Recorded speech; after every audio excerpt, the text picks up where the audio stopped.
My name is Floyd Smaller, co-founder of Rondo Days, graduated from University of Arkansas at Pine Bluff, retired from Central High School for 15 years, and I'm Marvin Anderson's best friend and hip bone.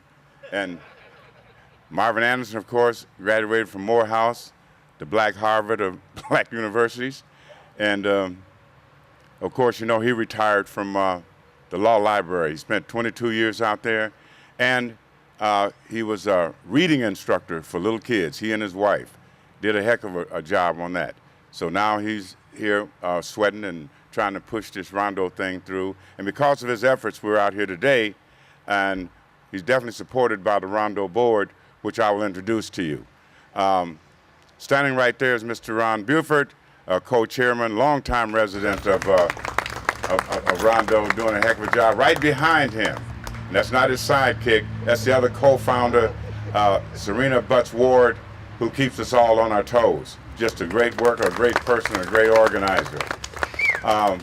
Where's my money man? There he is with the flag bearer. That's Marvin Scroggins. Marvin keeps us with our funds in the right place so we don't overspend at any time. He does a heck of a job. He's chairman of the parade committee, part of the sponsor raising committee. He wears a lot of hats, does a lot of things. Thank you, Marvin, for all your hard work. I don't know if Jerry Ransom's here or not. Last time I heard from Jerry, he was up there in northern Minnesota trying to run from the Bears or something, so I don't know if he's gonna make it back today or not. But Jerry Ransom, he's our task force coordinator and takes care of the volunteers for us. And we have another young lady, Jackie Cooper. Is Jackie Cooper here? Jackie Cooper is an ex-chairperson of Rondo Days, been around a long time, does a great job for us, and I would really like for her to be here, but if she isn't, just give her a big hand, and so she'll probably find out who's here. I'm missing somebody. We got a secretary that does a terrific job. We pulled her on midway through the season. Marvin Scroggins founder for her name is December Walker. December does a lot of things. She's not only a secretary, but she'll roll her sleeves up and help us wherever and whatever we need done. And we'd like to thank her. Give her a little hand too, December Walker. Did I miss anyone? Hopefully not. Taffy Jones, who retired last year to get some work done for her family and to catch up on some back duties. We'd like to say thank you, Taffy, for all your hard work and pushing us through a tough year last year, which was our 30th anniversary, and we had a lot of stuff to do last year. Thank you, Taffy Jones. Okay, I'd like to move on to the history of Rondo. You know, it goes back to Marvin and I in 1983 when we decided that we'd do something to commemorate our community and do something that would be lasting. At the time, we didn't know it would be 31 years going forward. But that's history, and that's what we tried to incorporate into our celebration, and everything that we did, we tried to incorporate history into it. So we finally come up with another idea as we go through the history of Rondo. It was a great thing that you saw last year when Marvin and Mrs. Tony Carter teamed up together to give us the Red Cap celebration, an honorarium for men that was very well deserving and well overdue. And we'd like to say thank you to those people that made that possible. So the new thing now is that we're looking at Mrs. Esther Bradley Peak, a longtime resident that was deceased here. When she was a senior at Central High School, 1927, I guess that's been a long time ago. As a senior, she was doing some of these things that you're going to hear about, that Marvin and some of the people are going to write about, that you're going to see in books, and you're going to get an idea who Mrs. Esther Bradley Peak really was. I mean, she was a historian of the greatest magnitude. The things she wrote about that made people feel good about themselves. She wrote about picnics and parties. She wrote about all the great things that people did during the holidays. She wrote about deaths and birthdays. She wrote about social clubs and made people feel good about themselves just by being a part of Rondo. And the thing that you will find out by reading about Esther Bradley Peak and studying about her history is that you will find out that as you read, Esther Bradley Peak almost paints a picture with pen and typewriter to let you know what kind of community Rondo really was, and how we integrated all of our efforts to make Rondo a glorious community. And you'll learn that through the efforts of the men that's going to make sure that all this comes to fruition. Now, I would like to invite one of the people up here to speak, Mr. D. Stephen Elliott, who is the CEO, president of the Historical Society of Minnesota. This gentleman, if you've ever been down to the Historical Society recently, you'll find out the great job he's doing down there and the great staff that he has. And I would invite you to go down to take a look at all the stuff that they have at the History Center and take a peek at their 9 nights of music, and they always got something going, not only for the Twin Cities, but all over the state of Minnesota. And we'd like to say thank you to Mr. Elliott. Well, I have 2 things to do, and the first is to say thanks to this community, because when we wanted to make sure Rondo was represented in the Then Now Wow exhibit for families and school field trips at the History Center, you all came forward and really helped develop that exhibit and make it possible. Thank you for that. And we are glad to support the work on Esther Bradley Peak, that research, with a grant to Rondo from the Legacy Amendments Arts and Cultural Heritage Fund. This check will underwrite the research into her 70 years of writing about the Rondo community and the people here. And we look forward to having that documentation and to helping to develop this project further. So may I present this check to Mr. Anderson. Congratulations and thank you.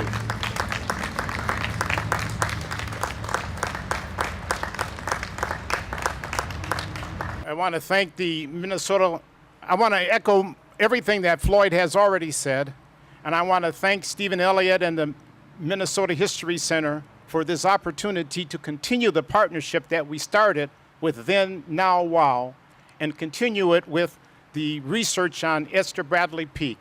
I think you're going to be very pleased with it. We look forward to working with your staff. They've already said that whatever help that we need, they're there to provide it. So with the History Center being one of the outstanding institutions in this country, we really look forward to working with you in the future. And thank you so much for this check. I'm going to pay some bills. No, I'm not. This is for Rondo. Thank you very much.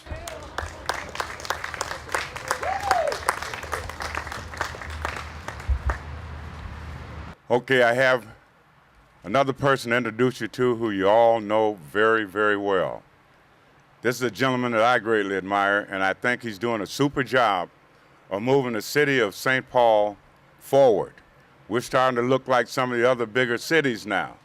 And the things that he's doing is to be applauded. And we salute you, Mayor Chris Coleman. Thank you very much.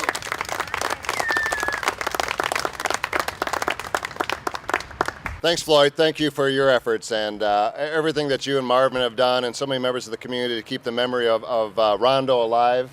It's always good to see you. My favorite recent memory was the day that the light rail line opened up, getting off in the middle of the monsoon, and I was on the Victoria station with my wife, and Marvin was there, Floyd was there, Dr. Crutchfield was there, former council member Nick Gleek was there. And as we stood on the platform trying to protect ourselves against the rain, what I realized was that because we told the story of Rondo, because we understood the importance of what happened in Rondo, because we understood the importance of this community, we were able to fight for that stop. We were able to get that stop. We were able to change federal rules to get that stop, because ultimately we told the history of Rondo, and we didn't forget what had happened here, and we didn't forget the destruction of this bold and vibrant community that was Rondo. You know, for many of you, I think you know that Rondo isn't just something I heard about after I got elected to office. My mom grew up in Rondo, And so while Rondo was very much the heart and soul of the African American community, what made Rondo so special was its richness, was its vibrancy, was its diversity. And so she would tell me stories of days where it was so hot in the building that she lived in that they would have to take their sheets down to the front lawn of the state capitol just to sleep out because they couldn't get any sleep because it was so hot. Or sneaking into St. Peter Claver to baptize her dog, which I never quite understood that story, but in the old St. Peter Claver. And so the stories, I grew up hearing about the richness of Rondo, very firsthand accounts of that, of the people that she would walk to Mechanic Arts High School, and all the folks that she knew growing up. And so it's been nice to come full circle, to hear more of the stories, to read Voices of Rondo, and to celebrate this through parades and through festivities. But most importantly, to understand that when we tell the story of Rondo, we don't just talk about this neighborhood or one group of people. We're telling the story of the city of St. Paul. We're telling the history of the city of St. Paul. We're telling about the vibrancy of the city of St. Paul. And so we are all honored by by what we're doing here today, but most importantly, by the work that so many of you have done to keep the stories alive, to help us remember the importance of Rondo, and to help us build a better future for the city of St. Paul because we remember its past. So thank you very much, everyone, to the History Center for your support, and to all of you that keep the stories alive. We do better for the city of St. Paul when we keep on talking about our past. Thank you.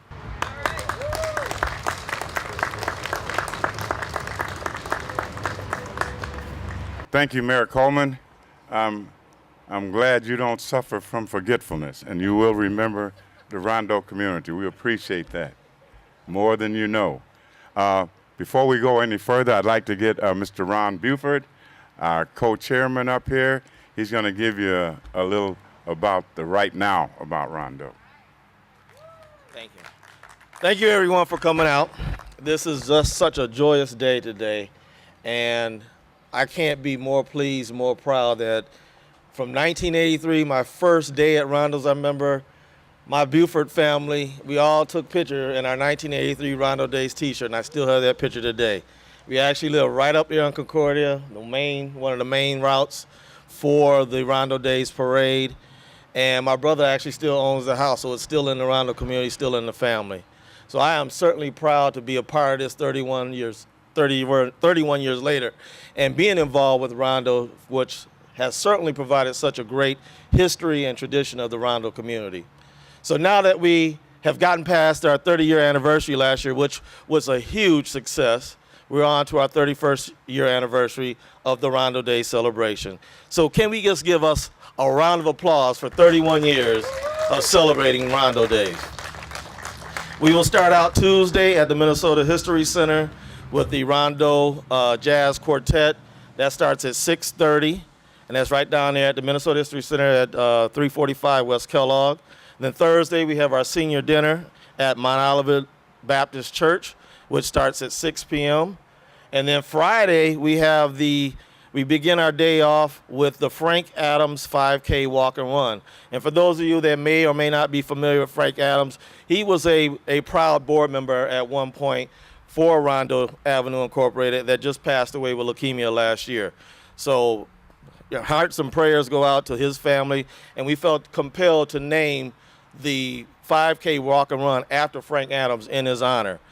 He put a lot of work, a lot of energy, a lot of blood, sweat, and tears in putting that walk together. So it only made sense to make sure that we really recognized him by renaming the Rondo 5K Walk and Run as the Frank Adams 5K Walk and Run.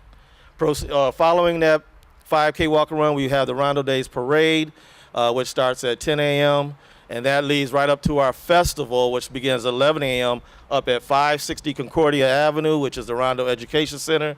And then proceeding the festival, which is going to be full of fun, music, entertainment, food, anything you could think of for Rondo Days.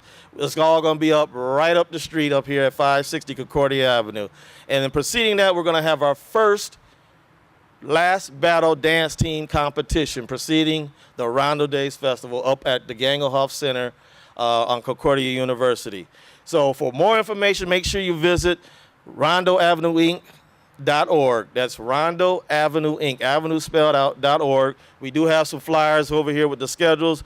Be sure you take one. Be sure you pass the word out. And please pray for a day like today for next Saturday, July 19th, which is our 31st annual Rondo Days Festival. Thank you again, everybody, for coming out. We got a new star, a new political star rising around here that we're all proud of. And he's a very good supporter of the city, and Rondo as a whole was raised on the north side, and I didn't know that, so that caused a little bonding to take place right away when we met. So at this point, I would like to introduce to you a fighter and a worker, Mr. Dai Tao.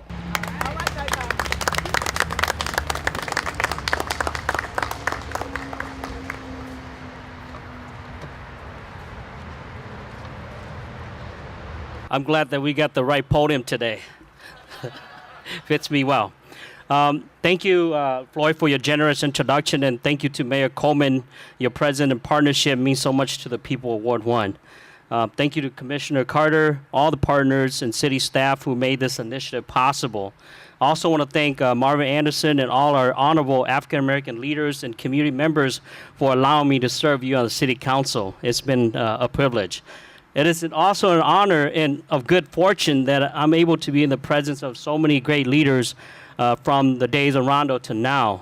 We are in debt to your vision, courage, leadership for making the city of St. Paul what it is today. You know, when this site came to my office in the HRA, whether or not to buy this lot from Ramsey County, I was excited to make it happen. The history belonged to those who live, struggle, and thrive within it. There is justice in people's ability to share their own history the way that it was, and not by some other power. I've had the honor to listen to Billy Collins, council member Khalid, and Floyd Smaller Jr. Their story will take you to a world when African Americans were thriving, when Rondo was a vibrant community full of hardworking families and growing businesses, a community full of hope, dignity, and direction. A beautiful time and place that now exists only in the memory of our African American elders and in the imagination of our youth. I believe that the Rondo Museum, when completed, will help paint a better picture of that world before it was uprooted by Highway 94. It will instill in all of us the pride and the hope that once was. It will inspire all communities to unite as one and to look after each other. Because though we come from different history, we share a common destiny. So let's continue to work together across race, culture, and generations, because I truly believe that to honor the prosperity, the promise of Rondo, and the world that once was, is to ensure that people of color have access to wealth now, have opportunity to financial capital, good paying jobs, and a quality education that will help us heal old wounds and right what has been done wrong.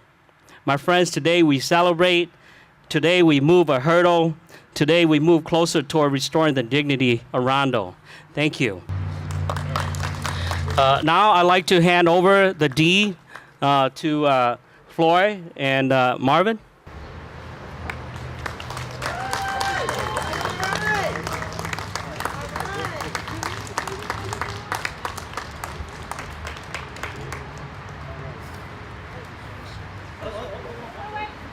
That's how I love you, and I want you to know that financial relevancy really touched my heart. I'm telling you.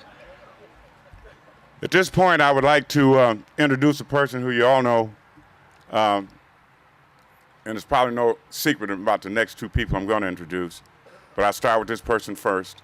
And remember now, we got just a short time, but her name and her family rings throughout this community. Never do you see a whole family that's involved in politics, policing, looking out after kids, doing the kind of work that the Carter family does. But heading that family politically is Mrs. Tony Carter, which you all know. Tony, would you give us a few words? And thank you. Thank you very, very much. You know, I have noticed that when he introduced me the last time when we were down at Union Depot, and when he introduced me today, Mr. Smaller said, and we only got a little time. So I get it. We won't take a long time. But let me tell you that I am so glad to be here and so thankful to have this opportunity after having seen the deed signed over to the organization by the city. I'm here to say thank you, thank you, thank you, City, Ramsey County, Rondo, Inc. Thank you to all of you who are here representing organizations and families and individuals. Yes, this is about our history, and we're making history right now. Wow.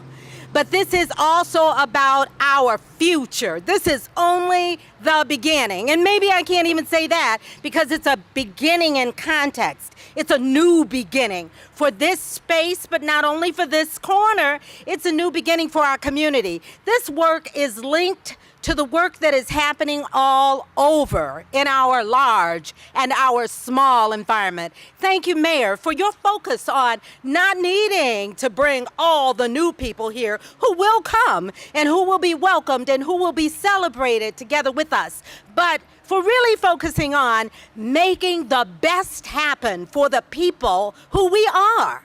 We are this community, and these people who will be celebrated in these exhibits are the ancestors of the families who are here today. Thank you, City Councilmen, for joining with us to celebrate those families. I want to thank the Ramsey County Board for realizing the best use of this property was to make sure it could be given back to the community. But I really want to thank those young people. I remember my husband saying as we drive down the road on 94, my bedroom used to be right here. And then we're split past it. I'm looking forward to my son and my daughters being able to say to their children, and look at what is right here for us to enjoy today. So thank you so much. I appreciate being invited to speak for just a few moments. And I look forward to many more with you. Next time you can introduce me differently. Take care.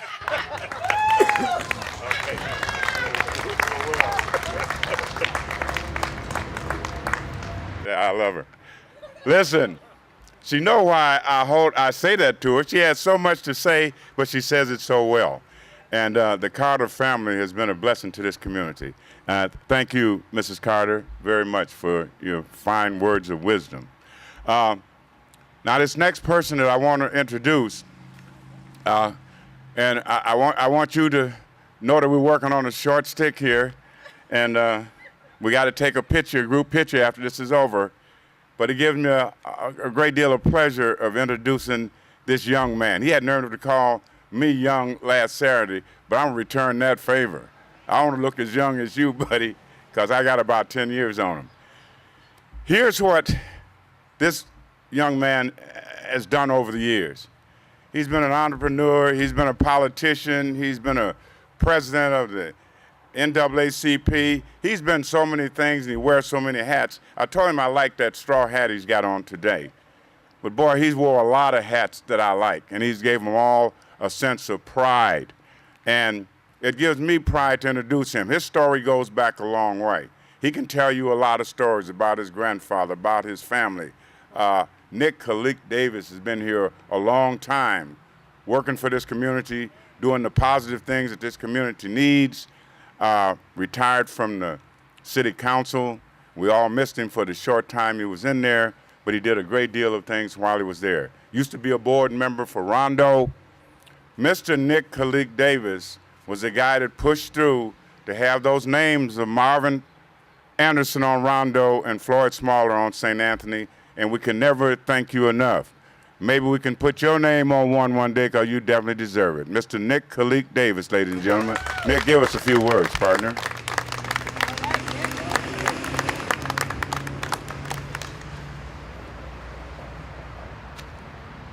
That's real love, folks. It's not fake. I wasn't told I would be asked to speak, but it's certainly an honor to be here. You know, see my cousin Jerry out there. We were raised on Lower Rondo, and that's a picture of our grandfather being escorted to the police car because he was the last house east of Western that he didn't want to give up his land. He was 80 years old, and he fought tooth and nail, and they finally uprooted him, and he died a year later. And for years, many of us remembered some of the things that happened to us over the years, but what was a true blessing when these two brothers got together and put the story and the history together. And 31 years later, my children and grandchildren and great-grandchildren and nieces and nephews they now know many of the stories that I didn't know until recently. The compelling story that was told about the Red Caps and how these brothers worked for what is equal to a minimum wage, was able to raise their children and send them on to school. And I think it's important for this legacy to be told and to be honored and to be passed on for generations and generations. So for us that was in a position to help to preserve this spot, it was a no-brainer.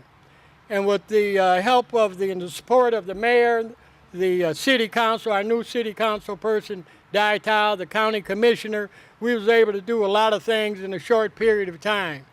And I just hope that Almighty God will continue to bless these brothers and to bless the Rondo community to keep our story alive. You know, many folks come here and they think that, what are black folks doing?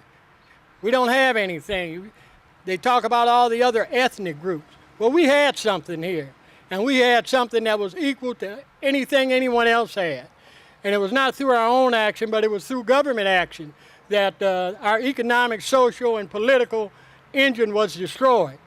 And so now we're not looking back with animosity or hatred or trying to get even. We're trying to look back to build ahead and to move forward and to keep hope alive, not only for ourselves, but for our children. And so I'm certainly committed, and I know the mayor and everyone else here, that we want to make sure that this museum is built as fast as possible. So each one of you, dig in your pockets, forego that Starbucks or that steak dinner at the best steakhouse or wherever you go, and let's put our nickels and dimes together and let's get this done, because I know we can do it. I want to thank these brothers again, and it's wonderful that we're on Roger Marvin Avenue celebrating this. God is good.